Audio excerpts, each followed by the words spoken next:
Сайн байцгаана уу? Манай дараагийн дугаар ороход бэлэн болсон байна. Энэ удаагийнхаа дугаараар та бүхэндээ бас л нэгэн маш аимшигтай эргийн тухай ярьж өгөхөөр бэлдсэн байгаа. За ингээд шууд бичлэгээ эхэлцгээе. 42 настай Jennifer Gledhill болон 51 настай Matthew Johnson нар нь 3 хүүхдийнхээ хамтаар Юта мужийн Cottonwood хотод амьдардаг. Хосуудын 3 хүүхдийнх нь хамгийн бага нь 5 настай, дунд хүн 7 настай, том нь 11 настай. За Матьюгийн хувьд тэрээр цэргийн хүн Америкийн тусгай хүчинд ажилладаг. 2024 онд Матьюгийн аавынх нь бие бага зэрэг өвдөөд аавыгаа асархаар тэрээр хэсэг хугацаанд ажлаасаа чөлөө авч жагаад 2024 оны 9 сарын 24-нд ажилдаа буцаж орох ёстой байсан. Ингээд 9 сарын 24-нд болж Матью ажилдаа очих ёстой байсан боловч ирээгүй. Ер нь бол Матью иймэрхүү байдлаар ямар ч ор сураггүй, ажилдаа ирэхгүйгээр алга болохоор хүн биш гэдгийг хамт ажилладаг хүмүүс нь маш сайн мэдчихсэн тул дараагийн өдөр нь буюу 9-р сарын 25-нд цагдаагийн газарт дуудлага өгөөд Матьюг ор сураггүй алга болсон хэмээн тэмдэглүүлсэн. За энэхүү цагдаад дуудлага өгсөн Матьютай хамт ажилладаг найзынх нь хэлснээр бол тэрээр Матьюг ажилдаа ирэхгүй болохоор нь утас руу хэд хэдэн удаа залгсан боловч Матьюгийн утас нь унтраастай дуудлага нь шууд дууд шудан руу холбогдоод бүр Матьюгийн эхнэр Jenniferтэй холбоо барих үед эхнэр нь ч гэсэн Матьютай сүүлийн 4 хоногийн турш холбоо барьж чадахгүй байна хэмээн хэлсэн тул энэхүү найз нь цагдаад дуудлага өгсөн нь энэ. За үүнээс өмнө 9 сарын эхээр Матью хамт ажилладаг хүмүүстэй аав нь тархины цус харуултын улмаас эмнэлэгт хүргэгдсэн тул аавыгаа эмнэлэгт байх үед нь асархаар Oregon мужийн Bend хот руу 2-7 хоногийн хугацаатаагаар явах гэж байгаа талаараа ярьж исэн. За Матью эргэн тойрныхон хүмүүст ингэж ярьж исэн талаар нь цагдаад дуудлага өгсөн Матьюгийн энэхүү найз нь ч гэсэн цагдаагийн ажилтнуудад дуртаж хэлсэн байдаг. Ингээд цагдаагийн ажилтнууд хамгийн эхлээд Бент хотод байх эмнэлгүүдэд тархины цус харуултын улмаас эмнэлэгт хүргэгдсэн хүмүүсийн нэрсийг нь шүүж үзэхэд Матьюгийн аавынх нь нэр бол тэнд байгаагүй. За тэгэхээр нь Матьюгийн Бент хот руу явсан нь үнэн эсхийг нь шалгаж үзэхээр машиныхаа нь улсын бүртгэлийн дугаараар нь шалгаад үзтэл мөн л ямар нэгэн мэдээлэл гарч ирээгүй. Гэхдээ цагдаагийн ажилтнуудад Матью яг хизээ Бент хот руу явсан гэдэг талаар тодорхой мэдээлэл байгаагүй тул энэ нь яг 100% баттай мэдээлэл гэсэн үг бас биш. Ингээд цагдаагийн ажилтнууд Матьюгийн хамт ажилладаг өөр хэд хэдэн хүмүүстэй холбогдсон Матьютай хизээ хамгийн сүүлд холбоо барьсан талаар нь асууж сурвалахад түүнтэй ойрын үед холбоо барьсан ганц ч хүн мөн л гарч ирээгүй. За ер нь бол маш хачирхалтайгаар Матью ингээд хаацсан гэдг нь мэдэгдэхгүй, орц сураггүй, алга болчихсон байсан гэсэн үг. Тиймээс цагдаагийн ажилтнууд Матьюгийн эхнэр болох Jenniferтэй холбоо барих гэж 2-3 хоног оролдож байгаад арай гэж 9 сарын 28-нд Jenniferтэй холбоо барьж чадсан байдаг. Цагдаагийн офицерууд Jennifer-ээс Матьюг хаана байгаа талаар асуухад Jennifer харин хариуд нь би яг Матьюг алга болчихлоо гэд дуудлага өгч тэмдэглүүлэх гээд байж исэн. Харин та нар яг зөв цагтаа холбоо барьлаа гэсэн хачирхалтай зүйлийг хэлсэн байгаа. За Jennifer-ийн хэлснээр бол Матью Jennifer хоёр салах гээд салах өргөдлөө шүүхөд өгчихсөн байгаагаас гадна тэд албан ёсоор гэрлэлтэд цуцлуулахаар дараагийн сард нь шүүхээр орохоор тов нь гарчихсан байгаа. Цаашлаад Jennifer 9 сарын 20-ноос хойш буюу сүүлийн 8 өдрийн турш Матьютэй огт уулзаагүй, холбооч барьж чадахгүй байгаа талаараа ярьсан байдаг. За сүүлд Jennifer Матью хоёр 9 сарын 20-нд уулзсан ба Матью Jennifer дээр ирсэн. Матьюгийн аав дээрээ очиж аавыгаа асарч байгаад ирсэн нь бол үний юм бэлээ. Гэхдээ түүний овголдог нэр нь ондоо байсан болохоор цагдаагийн ажилтнууд тухайн үед шалгаж байхдаа Матьюгийн талаар мэдээлэл олж чадаагүй нь энэ байсан. За энэ үед Jennifer Матью хоёр тусдаа амьдарч ирсэн юм байлээ. Ингээд Матьюг гэрт нь ирсний дараа тэд хамтдаа сууцгаан виски ууж агаад дараа нь бэлгийн харьцаанд орсон. Jennifer тухайн өдөр нэлээд их уусан болохоор юу болсон талаар бүх зүйлийг бол нэгнийггүй санахгүй байгаа. Гэхдээ тэр шөнө Матью ямар нэг зүйлээс болж Jennifer-т уурлаад гараа атгаж жагаад Jennifer-ыг зодож эхэлсэн хэмээн Jennifer цагдаагийн офицеруудад ярьсан. Тэднийг Jennifer-тэй уулзах үед түүний зүүн нүд нь хөхөрчихсөн, хоёр гаран дээр нь болон биен дээр нь өөр хэд хэдэн газруудад хөхрөлтүүд үүссэн байгаа нь харагдчихсэн бөгөөд Jennifer ерөнхийдөө Matthew-г гэр бүлийн хүчирхийлэгч, тэдний салж байгаа гол шалтгаан нь ч гэсэн гэр бүлийн хүчирхийллээс болсон хэмээн тайлбарласан байдаг. За ийхүү 9 сарын 20-оос 21-нд шилжих шөнө Matthew Jennifer-ийг зодож хүчирхийлэл үйлдснийхаа дараа гэрээсээ гараад явсан. Явхдаа тэрээр Jennifer-т хандан 7 хоног гэртээ буцаж ирэхгүй тул залгаж эсвэл мессеж бичих гэж оролдоод хэрэггүй хэмээн анхааруулсан ба буцаж ирээд ажилдаа орсныхоо дараа Jennifer-тэй дахиж уулзахгүй түүнийг ганцаарангийн тайван орхино хэмээн амласан. За тийм болохоор нь Jennifer түүний энэхүү хүчирхийллийн талаар нь энэ удаад цагтаад мэдээлэлгүй өнгөрөөхөөр шийдсэн хэмээн тайлбарлсан. Гэхдээ үүнээс 4 хоногийн дараа Matthew-гийн ажлын газраас нь залгаад Matthew ажилдаа очоогүй талаар Jennifer-д мэдэгдсэн ба Jennifer-ийн хувьд ч гэсэн Matthew-гийн ажилдаа очоогүй гэдэг нь бас л хэвийн үзэгдэл санагдаагүй. Тиймээс тэрээр хэд хоног харцсан жагаад Matthew-гаас сураг гарахгүй байх юм бол цагтаад түүнийг ор сураггүй алга болсон гэж тэмдэглүүлээ даа гэд бодож исэн талаараа ч мөн цагдаагийн ажилтнуудад ярьсан байдаг. За өмнө нь хэлсэнчлэн Jennifer-ийн хэлснээр бол Matthew гэр бүлийн хүчирхийлэл үлдээж Jennifer-ийг бие махбодын болоод сэтгэл санааны хүчирхийлэл донд амьдруусаар ирсэн. Тиймээс Jennifer-тай уулзсан мэдүүлэг авчирсан цагдаагийн офицерууд түүнийг хамгийн сүүлд Matthew-тай уулзаад хүчирхийлэлд өртсөн талаараа дэлгэрэнгүй бичээд бичгэн мэдүүлэг маягаар өөрсдөд нь өгч болох уу хэмээн асуусан боловч Jennifer бол шууд татгалцсан байдаг. Түүний хэлснээр бол тухайн өдөр болсон явдлуудыг цаасан дээр хэрхэн буулгаж бичгээ сайн мэдэхгүй байгаа тул иймэрхүү төрлийн мэдүүлэг өгөхийг хүсэхгүй байгаа талаараа хэлсэн. Ер нь бол Jennifer-ээс мэдүүлэг авч явах үеэр Jennifer нэлээд сандарсан, тавгуудсан байдалтай байгаа нь цагдаагийн ажилтнуудад бол шууд харагдчихсан байгаа. За энэ үед энэхүү хэрэг дээр ажиллаж исэн офицерууд нэлээд төөрөгдөлд орсон байдалтай байсан. Учир нь анхандаа энэ зүгээр л нэг ганц өдөр ажилдаа очиагүй, нас биед хүрсэн эрэгтэйн талаар дуудлага байсан бол шалгаад үзэх тусам бүх зүйл нь эмх замраагүй болоод исэн байгаа. Matthew аав дээрээ очин Oregon явна гэд ажилласаа чөлөө аваад явсан боловч буцаж ирэх ёстой байсан өдрөө буцаж ирээгүй. Эхнэр нь хүртэл түүнийг хаана байгааг нь мэдэхгүй. Matthew-гийн найз нөхөд, ажлын газрынхан гэд эргэн тойрныхын хүмүүс түүнтэй холбоо бариагүй нэлээд олон хоног өнгөрчихсөн. Цаашлаад хэн нэгэн ор сураггүй алга болсон тохиолдолд ихэвчлэн гэр бүлийнхнээ цагтаад мэдэгддэг. Гэтэл Matthew-гийн талаар хамгийн анх хамт ажилладаг найз нь түүнийг ор сураггүй алга болсон талаар мэдэгдсэн. За гэтэл эхнэр нь яг яагаад энэ талаар мэдээлэлээгүй юм бэ гэтэл Matthew өөрөө гэр бүлийн хүчирхийлэгч, үүнээс гадна эхнэрээсээ салах гээд тусдаа амьдарч исэн болж таарсан. Үүнээс гадна хамгийн чухал нь Matthew яг одоо хаана байгаа гэдэг нь ямар ч сэжүүр байхгүйгээр тодорхойгүй байгаа. За ингээд цагдаагийн ажилтнууд яг хаанаас эхэлж Matthew гэрэн хайх ажлаа үргэлжлүүлэх вэ гэд бодоод сууж итэл яг Jennifer-тэй ярилцсны үдээс хойш нь буюу 9-р сарын 28-нд энэхүү хэрэгтэй холбоотой нэгэн гэрч гарч ирсэн байдаг. Энэхүү гэрчийн мэдүүлэг өгсөн хүний нэр болон хувийн мэдээлэл нь олон нийтэд ил болоогүй. Гэхдээ зарим их сурвалжууд дээр Matthew-тэй нэг салбарт ажилладаг хүн хэмээн дурдсан байлээ. Гэхдээ ямар ч л байсан энэхүү хүн нь Matthew, Jennifer хоёрыг хоёуланг нь таньдаг. За гэрчийн хэлснээр бол гэрч өөрөө хүүхдээ тоглоомын талбай дээр тоглоулаад явж байх үедээ Jennifer-тэй танилцсан. Ингэж танилцаад бие биетэйгээ холбоо барихын тулд дугаараа солилцоод цаашлаад ер нь бол тэд гэр бүлээс гадуур харилцаа үүсгэсэн байгаа. Гэтэл 9-р сарын 22-ны орой Jennifer энэхүү эрэгтэй рүү залгаад гэрт нь очиж болох уу хэмээн асуусан бөгөөд удалгүй гэрт нь ирсэн.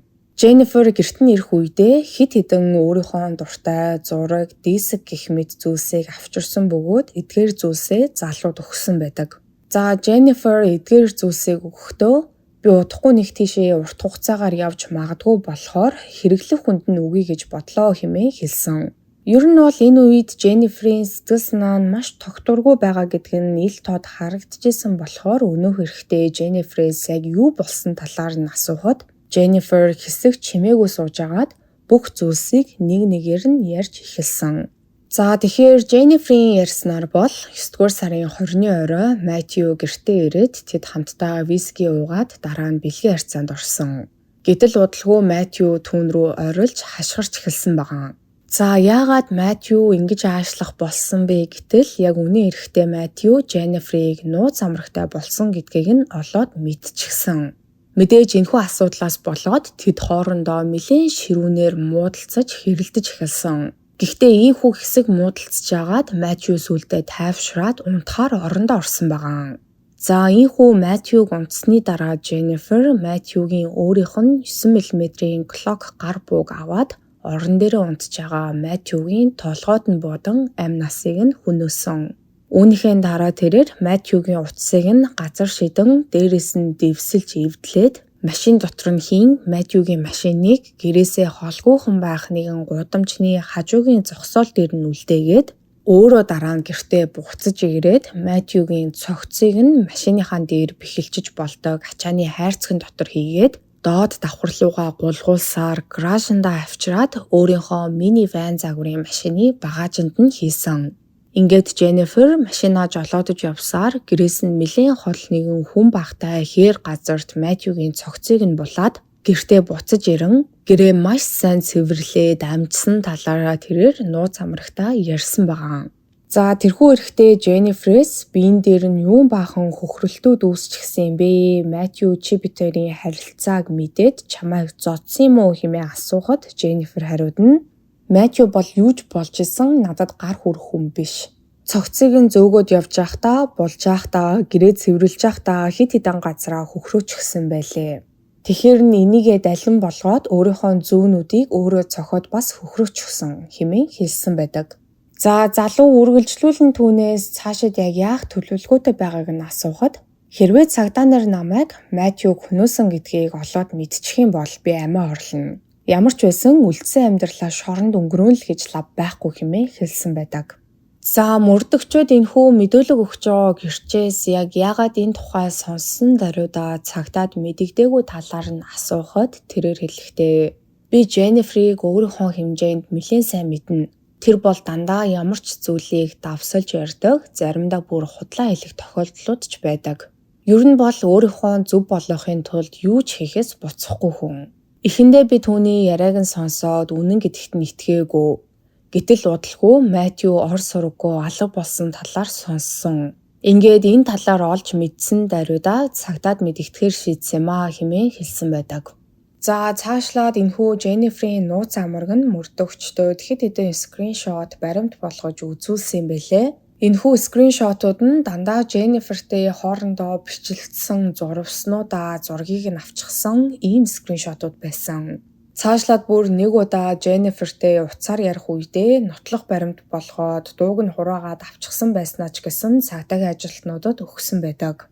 За энэхүү дуудлаган дээр яригдсан зүйлсээс их онцлог зүйлс нь юу байсан бэ гэхээр уцаар ярьж байгаа үедээ Jennifer нууц амрагаасаа уучлалт гуйсан. Тэрээр хэлэхдээ чамд ингээд юу болсон талаар бүх зүйлсийг ярьсанд намайг уучлаарай. Чи намайг битгий мангас гэж бодоорой. Намайг яг л энэ бүх зүйлийг ярихаас өмнө ямар хүн байсан тэр чигээр минь бодож яваасаа гэж би хүсэж ийн хэмээн хэлсэн бөгөөд харин залуу хариуд нь би гэхдээ чамаас ер нь бол жоохон айж байгаа. Хэрвээ ямар нэг байдлаар би чамайг шархлуулах юм бол чи надад юу ч хийх юм бэлээ гэж бодогдож ийн хэмээн хэлсэн байдаг.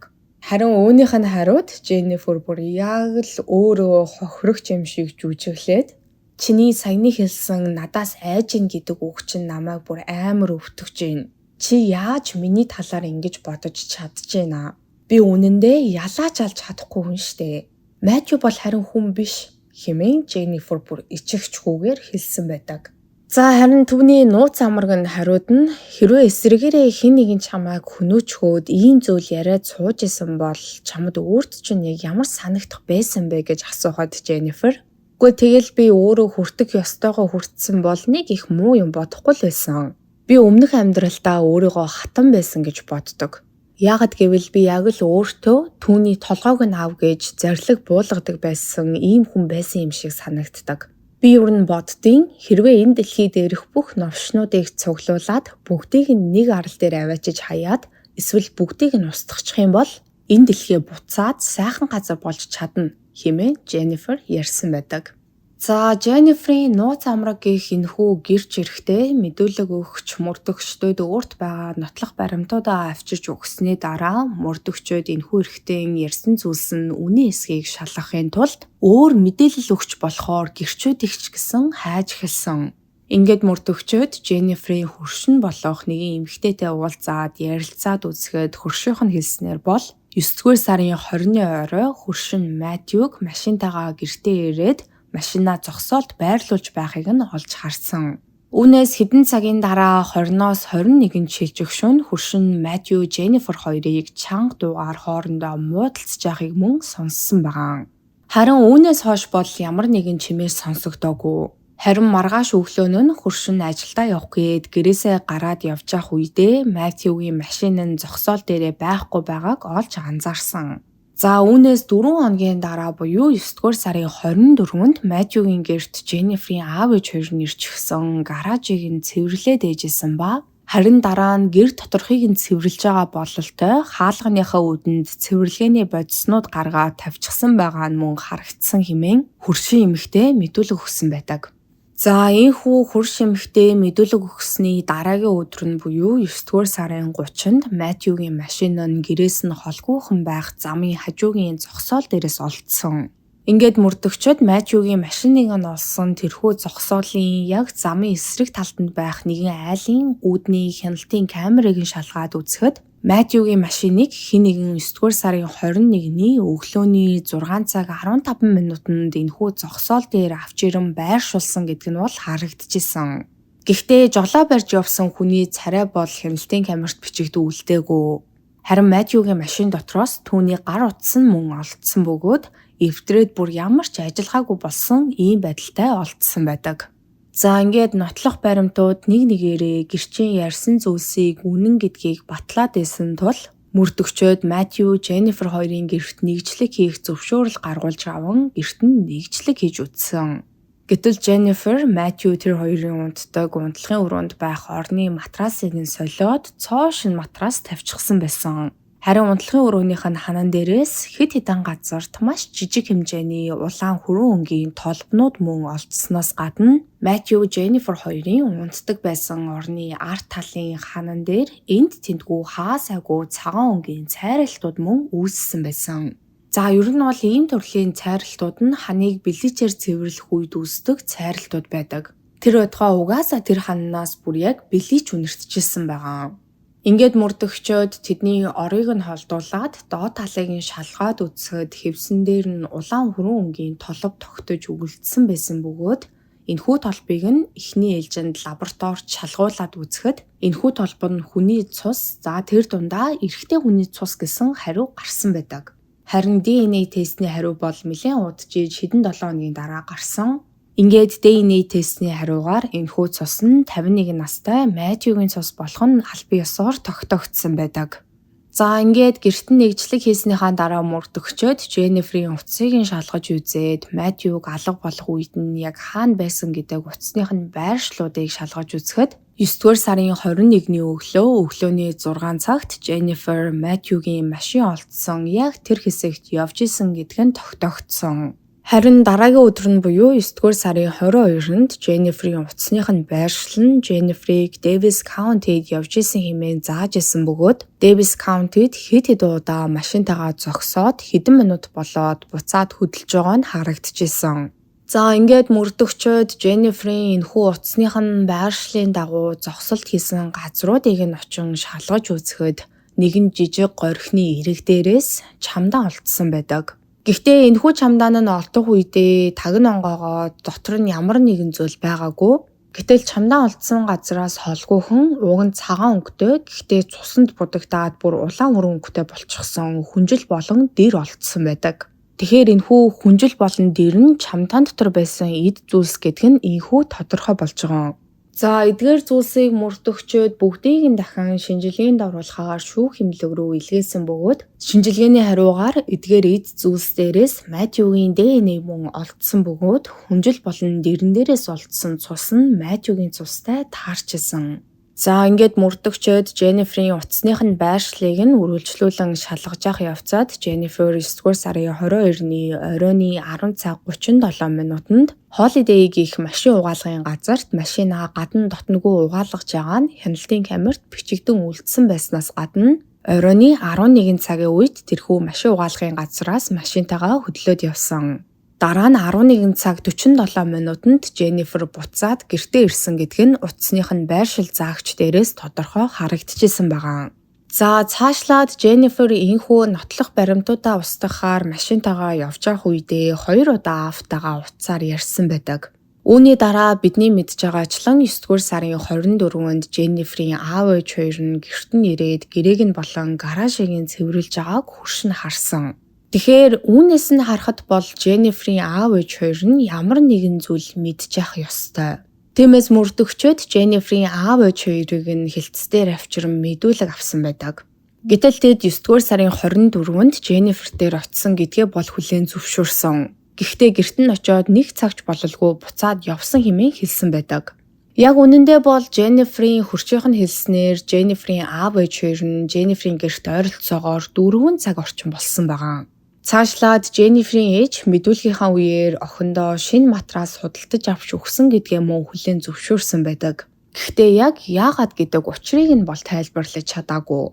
Харин Jennifer-ийн аав Thomas мөн л охиныхоо гэрт очиод нэг удаагүй буцаад явсан, яг яах гэж очисноо сайн санахгүй байна хэмээн анхандаа хэлжсэн бол удалгүй тухайн өдөр Jennifer-ийн гэрт нэлээд удаан хугацаагаар байсан гэдгийг нь нотлох баримтуудыг хараад мэдүүлгээ өөрчлөн би тухайн өдөр яг яагаад Jennifer дээр очисноо гинтхэн санчглаа. Гэрийнх нь ус зайлуулах хоолой өвдрээд ус гоожод байсан болохоор нь янзлах гээд очисон юм аа хэмээн ярьсан байдаг.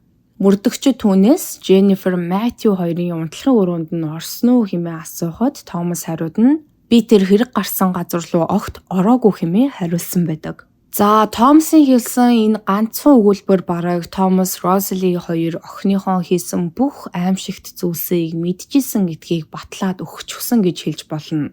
Ингээд мөрдөгчөд Thomas-ийн гэрт нэгжлэг хийх зөвшөөрөл гаргуулж аван нэгжлэг хийж үзэхэд Jennifer-ийн аав ээж хоёр дээрээ очихороо орж унтдаг байсан өөрийнх нь унтлагын өрөөнөөс гар бууны хайрцаг олдсон ба дотор нь бол гар буу байгаагүй. Гэхдээ энэхүү хайрцаг нь өнөөх Matthew-гийн 9 мм-ийн Glock гар бууны хайрцаг байсан. За ингээд энэхүү бүх нотлох баримтууд дээр тулгуурлан Jennifer 2024 оны 10 дугаар сарын 15-нд 1-р зэргийн хүн амны гэмт хэргийн сэжигтнээр баригдан хоригдсон. Шүүхээс түүний барьцаа төлбөрөө төлөөд шүүх хурал хүртэл суллагдах хүсэлтийг нь бол хүлээж аваагүй юм байлээ.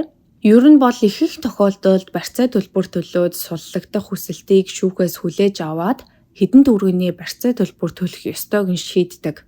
Гэхдээ Jennifer-ийн хувьд бол анх гэрчийн мэдүүлэг өгсөн хүн буюу Jennifer-ийн нууц амаргийн аюулгүй байдлыг нь бодолцож үзээд шүүхээс энэхүү хүсэлтийг нь хүлээж авахгүй гэдгээ мэдэгдсэн.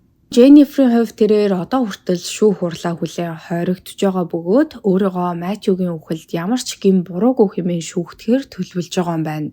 Харин Jennifer-ийг баригдан хоригдсноос хойш 7 хоногийн дараа Jennifer-ийн аав ээж хоёр болох 67 настай Rosalie болон 71 настай Thomas нарыг шудраг ёсонд саад учруулсан мөн 1-р зэргийн хүнд гэмт хэрэг үйлдэхэд туслалцаа үзүүлэн гэмт хэргийг нуун дарагдуулсан гэх мэт гэмт хэрэгүүдэд гэм буруутай хэмээн баривчилсан байдаг. Гэхдээ яг одоогийн байдлаар түүний эцэг эхт нь яг юу болсон талаар мэдээлэл байхгүй байлээ. Цаашлаад Jennifer-ийн шүүх хурланч гэсэн яг хизээ эхлэх талаар тов нь хараахан гараагүй байгаа. За ер нь бол Jennifer-ийн эргэн тойрны хүмүүс түүний найз нөхөд түүнтэй хамт ажиллаж байсан хүмүүсийн хэлж байгаагаар Jennifer хүмүүсийн толгойг угаахтаа маш сайн бүх зүйл дээр өөрийнхөө зөв гэж боддог, хизээч өөрийнхөө бурууг олж хардаггүй.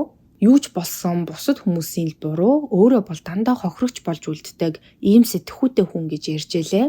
Өөрөө нөхөртэй байж өөр эрэгтэй хүнтэй явуулдаад дараа нь бүр нөхрийгөө унтчих үед нь амийг нь хөнөөчөөд нууц амрагтаа би ялааж алж чадахгүй хүн штэ гэд яриад байж байгааг нь харахад бол Jennifer яг ямар хүн гэдгийг нь эндээс тодорхой харагдаж байгаа. Та бүхэн маань усын нэргийн талаар юу гэж бодож ийн өөрийн хувийн бодлоо доор сэтгэл хэсэгт үлдээж бусдтайгаа мөн хуваалцаарай. Ингээд энэ удаагийн та бүхэндээ ярьж өгөхөөр бэлдсэн бичлэг маань энэ түрээ дуусж гин. Миний оруулдаг бичлэгнүүд таалагддаг бол лайка дараарай, subscribe дараарай. Хажууд нь байгаа хонхон дээр дарах юм бол намайг шинэ бичлэг хийх болгонд та бүхэнд мэдээлэл өгч болно шүү.